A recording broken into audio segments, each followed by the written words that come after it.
안녕하십니까. 암호화폐 정보를 전달해드리는 닥터 비트맨입니다. 평일의 마지막 금요일도 슬슬 마무리되고 있습니다. 어떻게 오늘 하루 잘 보내셨나요? 내일이면 벌써 즐거운 주말이 찾아오는데요. 오늘 하루도 너무나 고생 많으셨습니다. 현재 비트코인을 포함한 암호화폐 시장 전반적으로 상당히 긍정적인 모습들이 보이고 있습니다. 이러한 상황 속에 많은 소식들 또한 나오고 있는데요. 오늘 남은 시간도 잘 마무리하시길 바라면서 금요일의 마무리는 과연 어떠한 소식들이 반겨주게 될지 한번 보도록 하겠습니다. 이번 연도 암호화폐 시장에 참 많은 일들이 있었습니다. 그 중에는 안타깝게도 암호화폐 시장이 확장됨에 따라 사기 사건 또한 급증을 하였는데요. 최근 미국 최대의 회사라고 불리는 월마트의 경우는 미국 매장 전역에 비트코인 ATM 기기를 설치하며 상당히 화제가 되었었죠.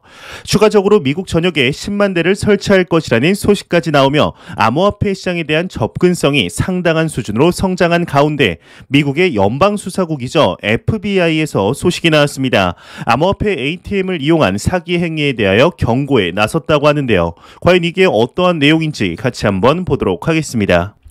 미 FBI 암호화폐 ATM 활용한 사기 행위에 경고를 했다 헤드라인이 장식이 되어 있습니다.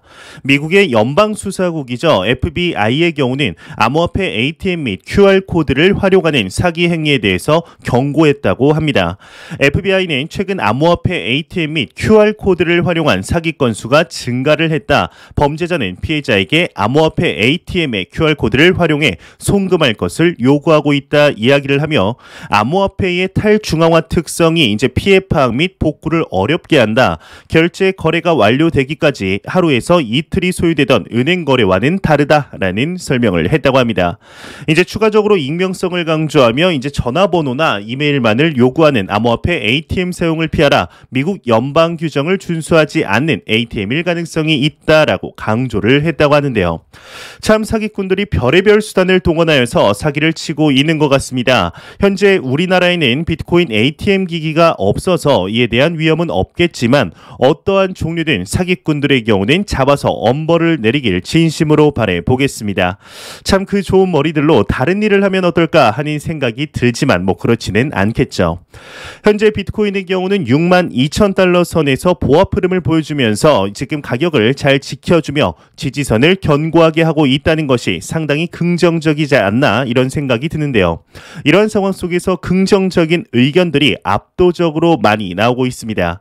최근 글로벌적으로 암호화폐 시장에 대한 인식이 변화하며 제도권으로 들어오는 상황 속에 지난달 초에 하나의 소식이 나오게 되는데요.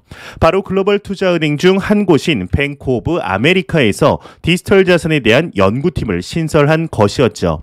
이에 암호화폐 시장에 대하여 무시할 수 없는 크기로 성장할 것이라는 견해를 보이며 이 시장에 대하여 더욱 조사할 것이라는 뜻을 밝혔었는데 이에 오늘 새로운 소식이 나왔습니다.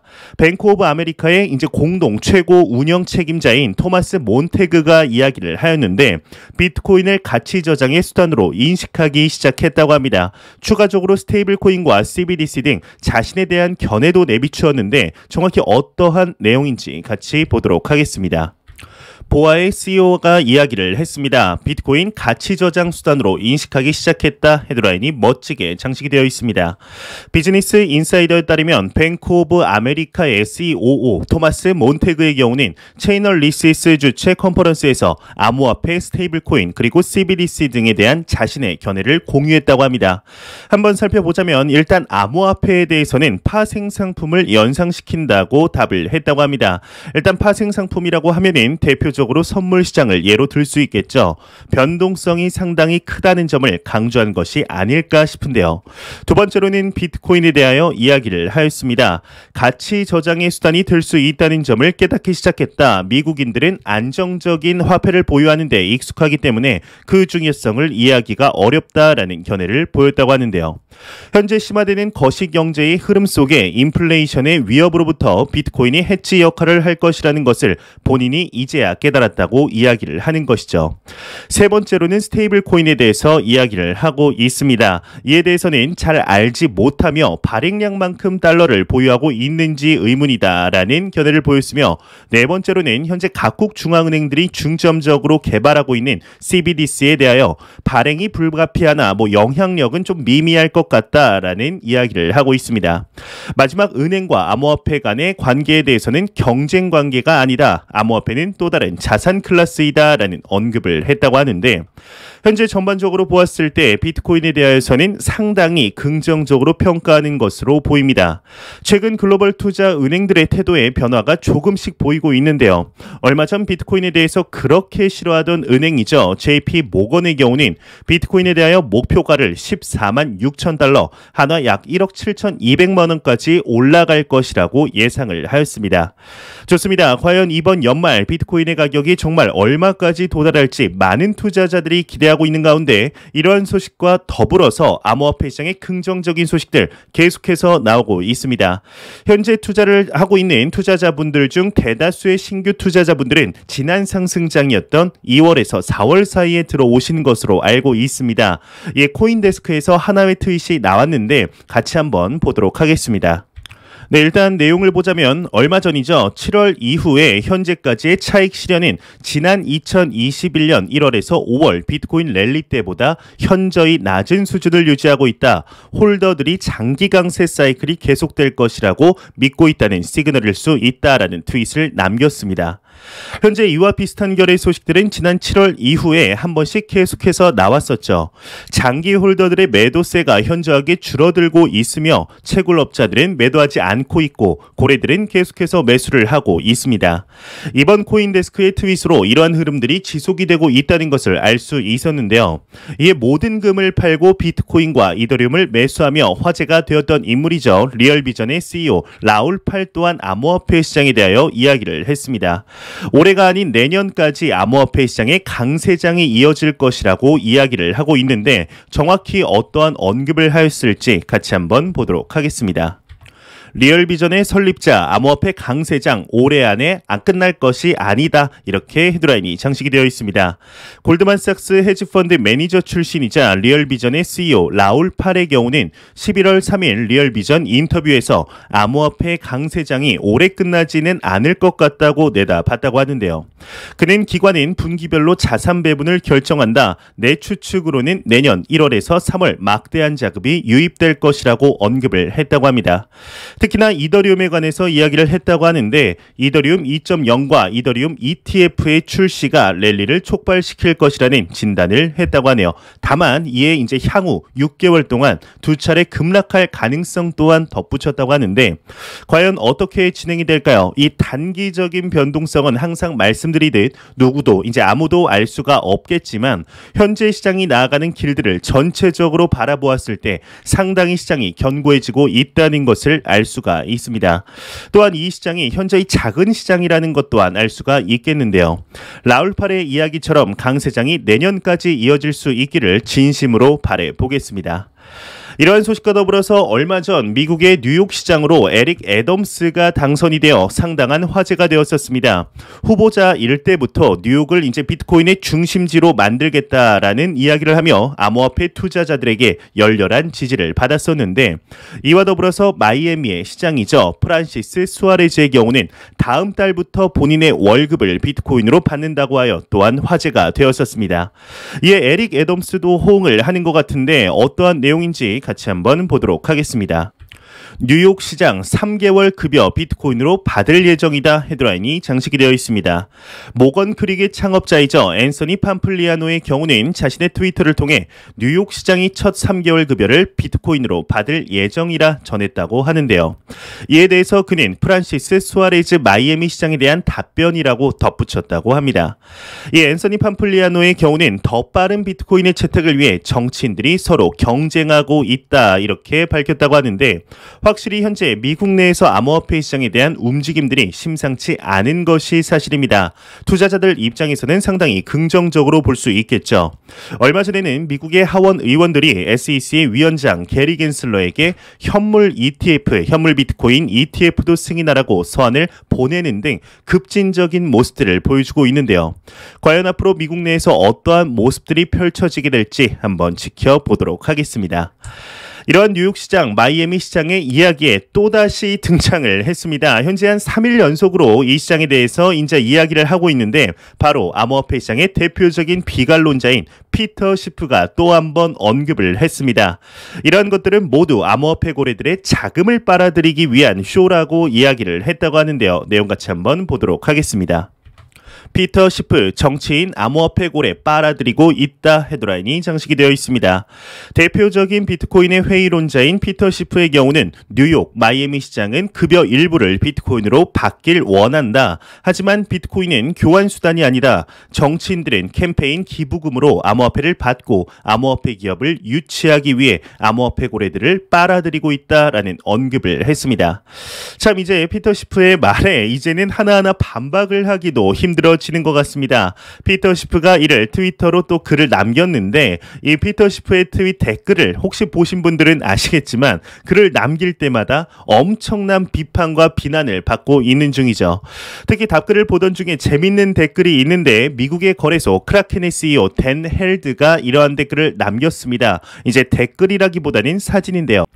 여기 보시게 되면은 이제 사진이 세 장이 있습니다. 대충 어떤 뜻인지 감을 잡으신 분들도 계실 것 같은데 2013년에 비트코인이 1달러, 금이 1,700달러일 때도 같은 말을 했고 그리고 이제 현재도 같은 말을 하고 있으며 미래에 금이 가치가 없어지고 비트코인의 가격이 100만 달러가 돼도 한화 약 12억 원에 이제 도달을 해도 똑같은 말을 할 것이라고 비꼰 것이죠.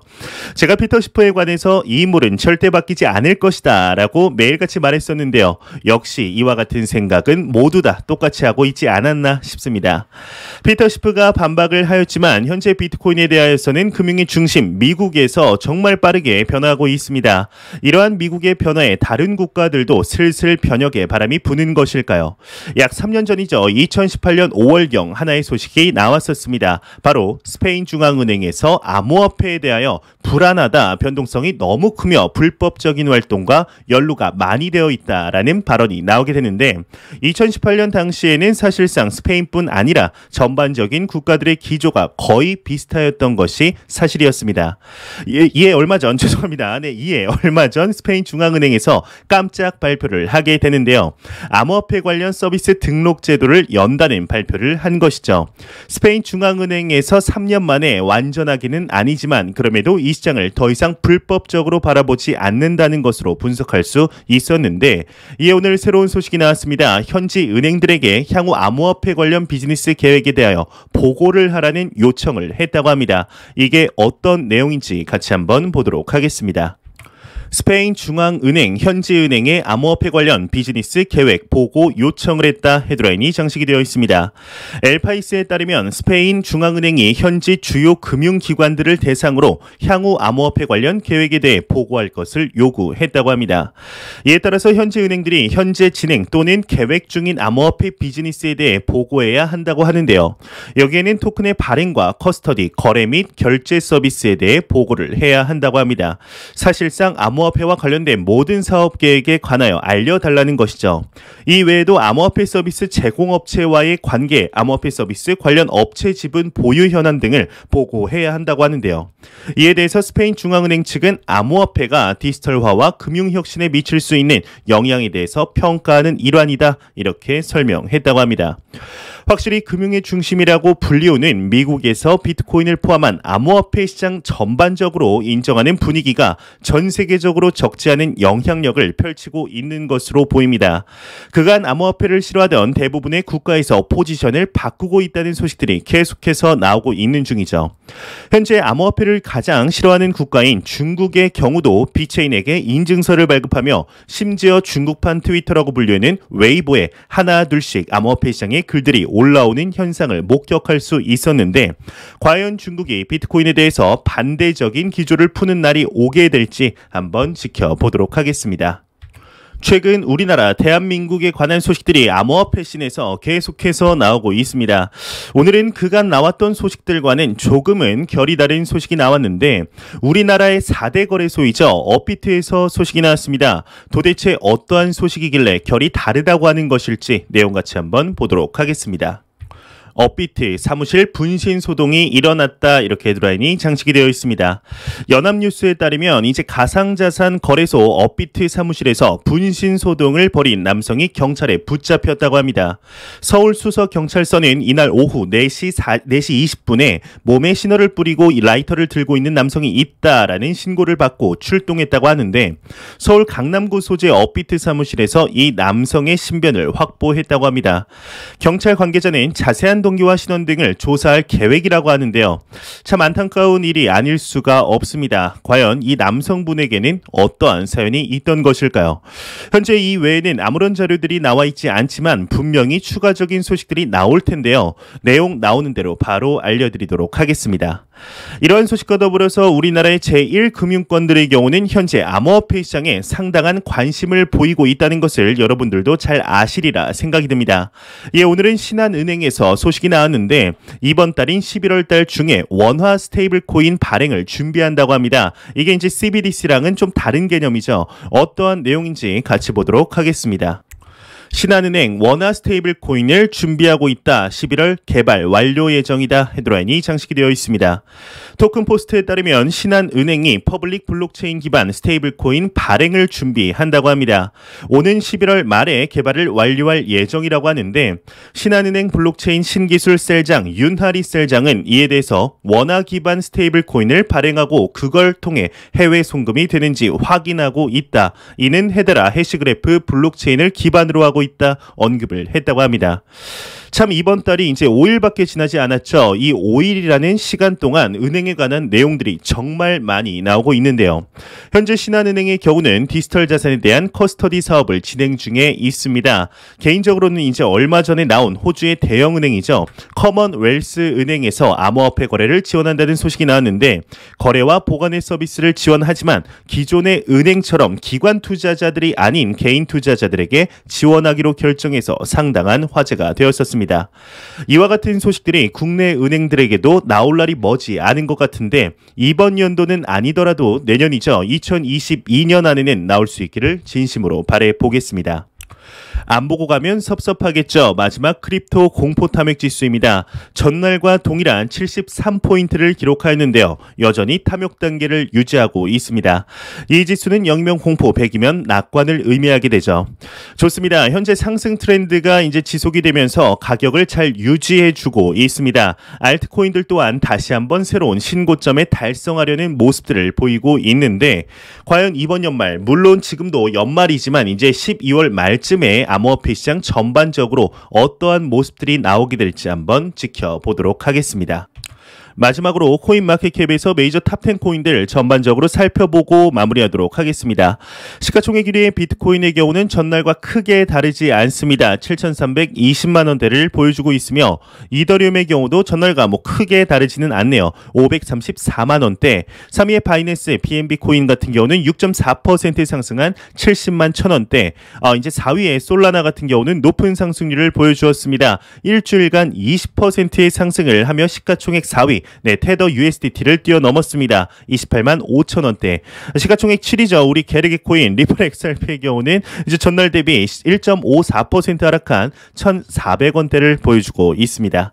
비트코인의 도미넌스는 42.8%, 이더리움의 도미넌스는 19.6%로 암호화폐 시장에 매우 강력한 비트코인과 이더리움의 시가총액 점유율을 볼 수가 있겠네요. 제가 준비한 소식은 여기까지입니다. 영상이 도움이 되셨다면 구독과 좋아요 그리고 광고 한 편만 처음부터 끝까지 시청 부탁드립니다. 이 채널은 오직 광고 수익으로 운영이 되게 됩니다. 항상 영상 시청해 주시는 시청자분들, 구독자분들 너무나 감사드립니다. 오늘 남은 시간도 행복하게 보내시길 바라면서 저는 내일 아침, 토요일 아침에 찾아뵙도록 하겠습니다. 지금까지 닥터 비트맨이었습니다. 감사합니다.